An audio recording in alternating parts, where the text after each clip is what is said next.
Hey everyone, ready for another deep dive? Today we're digging into something I think we all run into sometimes. Those creative blocks, Yeah, those can be tough. for sure. We had a listener recommend the blog post and podcast, Unlocking Your Imagination. Mm. It's from Thriving Threads channel. Oh, yeah, I've seen that one. Yeah. So we're going to take a look at their tips together. Sounds good. And it really doesn't matter if you're like a pro artist or just trying to, come up with ideas for a work project. Everyone would get stuck sometimes. Yeah, it happens to the best of us. Definitely. Yeah. So one thing that really stood out to me from Thriving Threads was how they connected our everyday lives to, like, those moments when creativity just disappears. Uh, Like, they talk about mental exhaustion being a huge factor. yeah, and it makes total sense. Right. Our brains are always going, Constantly. processing information. And if we don't give them some time to kind of like chill out and recharge, Yeah. they can't make those innovative connections. Have you ever noticed how you get your best ideas when you're not actually trying to be creative? 100%. It's like those times when you're taking a walk or in the shower. Those aha moments just seem to happen. Exactly. But Thriving Threads goes beyond just those obvious reasons for creative blocks. Oh, yeah. They also talk about how fear of failure can hold us back. Oh, that's a big one. Right. And it's something I personally struggle with too. That hesitation to even start a project because you think, what if it's not good enough? I feel that. It can be so paralyzing. Totally. Yeah. But what I found really cool was how Thriving Threads reframed that fear. They talk about imperfection being a crucial part of the process. Interesting. Like, think about any groundbreaking invention or a masterpiece of art or a successful business. They didn't just pop into existence perfectly formed. Right. There were definitely some bumps in the road. Exactly. They went through so many changes, revisions, probably a lot of failures along the way. Yeah, it's all part of the journey. So it makes you think, like, how can we as listeners, how can we shift our mindset to embrace those early messy stages? Yeah. Instead of getting hung up on perfection. Totally. And that leads us perfectly into the next part of the material, setting up the right environment for creativity. I like that. Thriving Threads has a bunch of tips here, from minimizing distractions to choosing comfy furniture. Uh-huh. What are some of the things that stand out to you? Well, I'm really drawn to the inspiring visuals tip, but not for the obvious reasons. Sure, a beautiful painting or a motivational poster can, make you feel good. Sure. But there's a deeper reason why this works. It's psychological. Oh. Our brains are constantly responding to what we see, Uh-huh. making connections, triggering memories. I see. So by surrounding yourself with things that uplift you, that inspire you personally, you're kind of prepping your brain for creative thinking. Like setting the stage. Exactly. You're making it easier for those innovative sparks to happen. So it's not just about having a pretty space. It's about, like, speaking to your subconscious creative mind. You got it. Now, when Thriving Threads talks about comfy furniture, they're not just saying go buy a fancy chair. They're really connecting it back to self-care and how it affects your creativity. I've definitely tried to work in some uncomfortable spots, and it really does affect how well I can focus. For sure. Discomfort is distracting. If your body's uncomfortable, Yeah. it's way harder for your mind to get into that flow state, Yeah. where creativity really thrives. I think Thriving Threads is highlighting the link between taking care of your physical needs and creating that mental space for innovation. Makes sense. So, okay, we've talked about dealing with fear of failure, Yeah. setting up a great creative space. But what about when we actually sit down to create Nothing happens. the dreaded blank page? The Thriving Threads is all about embracing curiosity and experimentation. What do you think they mean by that? Well, I think it's about tapping into that childlike sense of wonder, Hmm. approaching your work with a playful mindset. Like, remember when you were a kid, you were always exploring, asking what if, trying new things without worrying about the outcome. That's the energy we want to bring back to our creative process as adults. Thriving Threads even talks about things like doodling or creating what-if scenarios. Yeah. They might seem silly, but they really help quiet that inner critic and let unexpected ideas bubble up. I can definitely relate to that. There have been times when I was stuck on a writing project and I decided to do something completely different, like try a new recipe or go for a hike. And those things that seem totally unrelated, they often sparked new ideas for my writing. It's like shifting your focus lets your subconscious mind do its thing. Exactly. And that ties into another point they make, trying new things within your creative field. Okay. Let's say you're a writer, but you always stick to the same genre. Yeah. Have you thought about trying poetry, Or screenwriting? Or if you're a painter who only uses acrylics, what happens if you pick up some watercolors? Stepping outside your comfort zone can really shake things up and open new creative pathways. Okay, so let's say we're feeling curious, we're experimenting, but we still need a little more structure. Thriving Threads gives us some helpful creative techniques like brainstorming, mind mapping, and this thing called the 5 whys technique. Oh, yeah, I love those. They each have their own strengths. Right. So brainstorming is about getting all your ideas out quickly, without judgment, just throwing everything on the table. Exactly. Even the crazy, impractical ideas, you never know where that initial spark might lead. And then mind mapping can help visually organize those ideas, Yeah. start to see connections and patterns. Yeah, it's a great way to make sense of the chaos. For sure. But what about the 5 whys technique? That one's new to me. It's actually a problem-solving technique, but Thriving Threads uses it for creative blocks. So let's say you're stuck on something in your project. Instead of just saying, I don't know what to do, you start asking yourself, why? Okay. For example, why am I stuck on this scene? Maybe the answer is because I don't know what should happen next. But you keep digging. Why don't I know what should happen next? Maybe it's because you haven't figured out your character's motivations. Why haven't I fleshed out their motivations? And you keep going. By asking why over and over, you'll eventually get to the root of your creative block. So it's like peeling back the layers of an onion. Exactly. And once you understand the root of the problem, you can start brainstorming more specific solutions. I love how practical that is. And it can be applied to any kind of creative block, right? Not just writing or art. Absolutely. Imagine you're designing a website and you just can't get the layout right. Yeah. You can ask yourself, why am I not happy with this layout? Maybe it's because it doesn't flow well. Why doesn't it flow well? Maybe the navigation is confusing. Why is the navigation confusing? Right. By asking why, you can figure out exactly what needs to be fixed. Okay, we've covered a lot here. Understanding those blocks, setting up an inspiring space, embracing curiosity, and even trying some specific techniques. But Thriving Threads has one more crucial piece of the puzzle: self-care. That's a big one, for sure. And Thriving Threads goes beyond the usual advice like get enough sleep and eat your veggies. They really delve into the science behind why self-care is so important for creative thinking. Interesting. Like they talk about how physical activity, like taking a walk or doing yoga, can increase blood flow to your brain. Ah, makes sense. Right, and they can boost your cognitive function and make it easier to make those creative connections. It all connected. It is. And they also highlight mindfulness practices for managing stress and clearing out that mental clutter. Whether it's meditating, deep breathing, or just being in nature, these activities can quiet all those racing thoughts. It's like hitting a reset button for your brain. I love that imagery. Right. It makes you realize if your mind's constantly bombarded with to-do lists and worries, Yeah. it's going to be harder to get into that creative flow state. It's like trying to write a symphony in a noisy room. No way you're going to hear the music. Exactly. And I think it's key to remember that self-care is different for everyone. It's about finding what works for you to feel balanced and energized. Absolutely. Maybe it's a hot bath, listening to music, spending time with people you love. The important thing is to prioritize activities that nurture your mind, body, and spirit.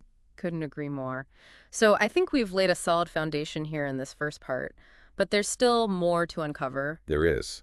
In our next segment, we'll explore Thriving Threads ideas about finding inspiration from the outside world and using technology to help us be more creative.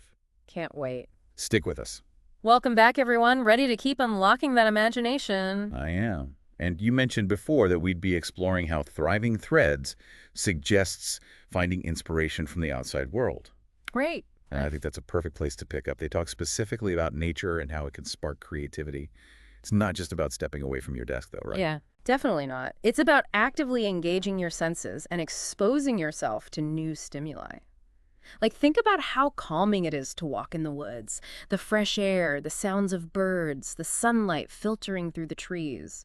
Or how about visiting a museum? Oh, yeah. It can spark new ideas because you're experiencing different art forms, historical periods, cultural perspectives. It's all about giving your brain fresh input and changing up your routine. Thriving Threads even mentions something as simple as people watching Oh, yeah. as a source of inspiration.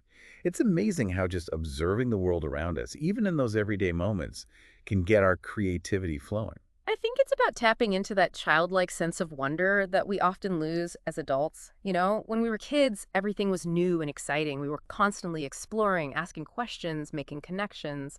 Thriving Threads encourages us to get back to that mindset. Look at the world with fresh eyes. Exactly. What details do you notice that you might have missed before? What patterns are you seeing? What stories do those patterns tell? It's like training yourself to see the extraordinary in the ordinary. And speaking of broadening your perspective, Thriving Threads talks about collaborating with others to boost creativity. It's more than just brainstorming together, though, right? No, definitely. Collaboration is about expanding our own mental models, challenging those assumptions we all have. When you work with others, you're exposed to their ideas, their approaches, their ways of seeing things, and that can be incredibly valuable for pushing our own creative boundaries. They talk about how collaborating with people from different backgrounds is especially helpful. It's like injecting this fresh energy, these new ways of thinking into your creative process. Think about it. When you're working alone, you're limited by your own knowledge, experiences, and biases. But when you bring in people with diverse perspectives, Yeah. you open yourself up to a whole new world of possibilities. You might discover connections you never would have seen on your own, or come up with solutions that wouldn't have occurred to you if you were working solo. Thriving Threads also emphasizes creating that collaborative environment where everyone feels safe to share their ideas, even the ones that seem a little out there. It's so important to have that space for experimentation and risk-taking. If people feel supported, encouraged to think outside the box, you're more likely to have those aha moments that lead to breakthroughs. Like the belly saying, the best way to have a good idea is to have a lot of ideas. Sometimes those bad ideas can spark the truly great ones. 100%. It's about creating that fertile ground for ideas to grow and evolve. We've talked about finding inspiration in nature and through collaboration, but we can't forget about all the resources we have in the digital age. Thriving Threads has a section on using technology as a creative tool. I'm excited to dig into that. They mention all sorts of tools, from mind mapping software to digital art platforms to online collaboration tools. Technology has changed the way we create, that's for sure. It's given us tools to enhance our creative potential in ways that were impossible just a few decades ago. Take mind mapping software, for instance. It lets you visually organize your thoughts, connect ideas, and rearrange things easily.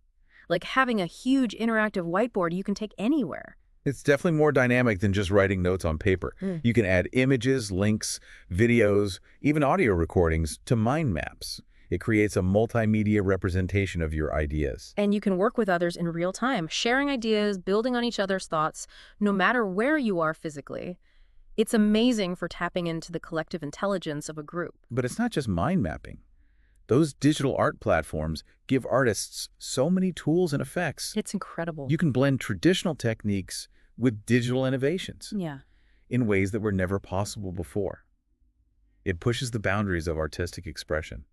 I'm thinking of those awesome digital paintings and illustrations you see online. Me too. The level of detail and creative possibilities are mind-blowing. For sure. And let's not forget about social media. While it can be a distraction, Thriving Threads points out that it can also be a powerful tool for connecting with other creatives and finding inspiration. It's not just scrolling through feeds. It's about intentionally using these platforms to connect with others, share your work, get feedback, and be part of online communities. Using technology to amplify your creative voice and reach more people. Speaking of cultivating a creative practice, Thriving Threads emphasizes building that sustainable creative habit. Right? It's not just about those random bursts of inspiration. It's about making it part of your everyday life. I like that. It's about recognizing that creativity isn't a one-time thing. It's an ongoing process. Making time for those pursuits, even when you're not feeling particularly inspired. It's about showing up consistently and nurturing that creative spark. Thriving Threads talks about making time each day, having a good environment, and staying motivated. And it's about finding what works for you. There's no one right way to be creative. Some people thrive on routine. Others need more flexibility. Experiment, explore different avenues. Don't be afraid to break the rules. Thriving Threads wants us to approach creativity with that sense of playfulness Yeah. and curiosity. Yeah. It's not about being perfect. It's about enjoying the process, Exactly. allowing yourself to make mistakes and learn from them. So true. And it's important to remember, creativity isn't just for artists and writers. It's a skill that can benefit everyone, no matter what you do or are passionate about. It's about problem solving, innovation, finding new ways to connect with the world. It's about bringing more joy, meaning, and fulfillment to our lives. I think the key takeaway as we wrap up this part of our dive is that creativity is a multifaceted and dynamic process. It's about finding inspiration in unexpected places, working with others, using technology to our advantage, and making it a habit. In our final segment, we'll explore some specific strategies for building those daily habits and keeping that creative fire burning bright. Stay tuned. And we're back, ready for the final part of our deep dive into unlocking your imagination with thriving threads. Let's do it. We've covered a lot, from those creative blocks to how nature, collaborating, and even tech can help us come up with new ideas. Yeah, we've given everyone a lot to think about, but now it's time to put those insights into action. Right. Thriving Threads ends their advice with some really practical tips for building that sustainable creative habit. Okay. They emphasize that creativity isn't just about those magical aha moments. It's about making it a consistent part of your life. So like building any other positive habit, like exercising or meditating, you have to make it a priority and stick with it, even when it's tough. Exactly. Consistency is key, just like with anything else you want to get good at. Thriving Threads suggests setting aside a specific time each day for those creative pursuits, whether it's first thing in the morning, during your lunch break, or late at night. Yeah, find what works for you. Right. Block out that time in your schedule. Treat it like an important appointment with your creative self. I like that, an appointment with your creativity. They also talk about having a dedicated space for your creative work, which goes back to what we discussed earlier about creating that inspiring environment. Right. It's more than just having a desk and chair. It's about creating a space that truly reflects your creative passions, a space that inspires you to do your best work. So surround yourself with things that spark your imagination. Exactly. Whether it's books, art supplies, plants, or even a collection of inspiring quotes.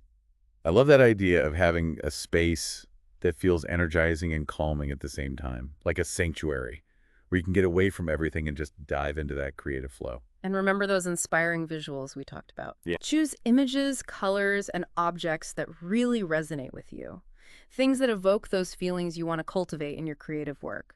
Okay. Maybe it's peace and tranquility, or energy and excitement. Your environment can seriously affect your mood and how creative you are. Thriving Threads also talks about comfortable furniture, which it might seem like a small thing, Yeah, but it can make a big difference in how well you can focus and stay in that creative zone. absolutely.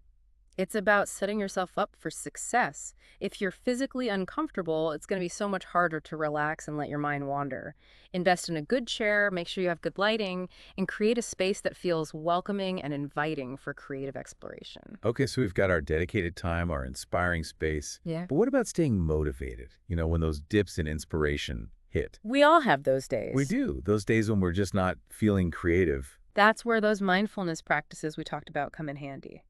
Taking a few moments to breathe deeply, meditate, or just step away from your work and take a walk can really help clear your head. Yeah, get that reset. Right. Thriving Threads also suggests keeping a creativity journal to keep track of your ideas, inspirations, and progress. That's a really cool idea. It's so helpful to have a record of your creative journey, to see how far you've come Yeah. and remind yourself of all those amazing ideas you've had along the way. It's like a physical reminder of how much you've grown creatively. And it can be really inspiring on those days when you're feeling stuck. For sure. Flip through your journal, look back at some of your old ideas. You might find that a spark from a previous project leads you in a new direction for what you're working on now. So bringing it all together, Thriving Threads reminds us that unlocking your imagination is an ongoing thing. It's about building those daily habits, taking care of your creative spirit, and embracing all the ups and downs that come with the creative journey. It's not a straight line to success. Nope, not at all. It's about seeing creativity as a way of life, not just a destination. Finding joy in the process of discovery and expression, no matter the outcome. It's about realizing that creativity isn't just about making something, it's about cultivating a curious mind, a sense of wonder and possibility. And remembering that creativity isn't just for artists and writers. Right. It's for everyone. No matter what you do or what you're passionate about. It's about problem solving, innovating, finding new ways to connect with the world around us. It's about living a more joyful, meaningful, and fulfilling life. So well said. And that wraps up our deep dive into unlocking your imagination. We hope you've learned some valuable things today. And feel inspired to tap into your own creative potential. Absolutely. Thanks for joining us. And remember, it all starts with a single step. What will yours be?